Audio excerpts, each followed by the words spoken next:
સુરેન્દ્રનગરમાં પેપર મિલમાં લાગેલી ભીષણ આગ 19 કલાક બાદ કાબૂમાં, સેનાની મદદ લેવી પડી। સુરેન્દ્રનગર ધાંગધ્રા રોડ પર નવલગઢ નજીક પેટસન પેપર મિલમાં શનિવારે 22મી માર્ચ બપોરના સમયે ભીષણ આગ ફાટી નીકળી હતી।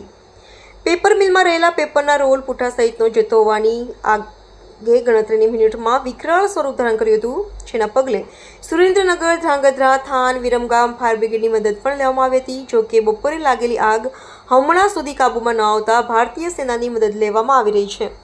જો કે 50,000 લીટર પાણીનો મારો ચલાવ્યા બાદ આગ કાબૂમાં આવી ગઈ છે। શોર્ટ સર્કિટના કારણે આગ લાગી સુરેન્દ્રનગર ધાંગધ્રા રોડ પર નવલગઢ ગામ નજીક આવેલી પેટસન પેપર મિલમાં બપોરના સમયે કોઈ કારણોસર આગ લાગતા દોડધામ મચી જવા પામી હતી। આ બનાવને પગલે લોકોના ટોળેટોળા સ્થળ ઉપર ઉમટી પડ્યા હતા। તંત્રના અધિકારીઓ સહિત ફાયર ફાઇટરની ટીમને જાણ કરી હતી।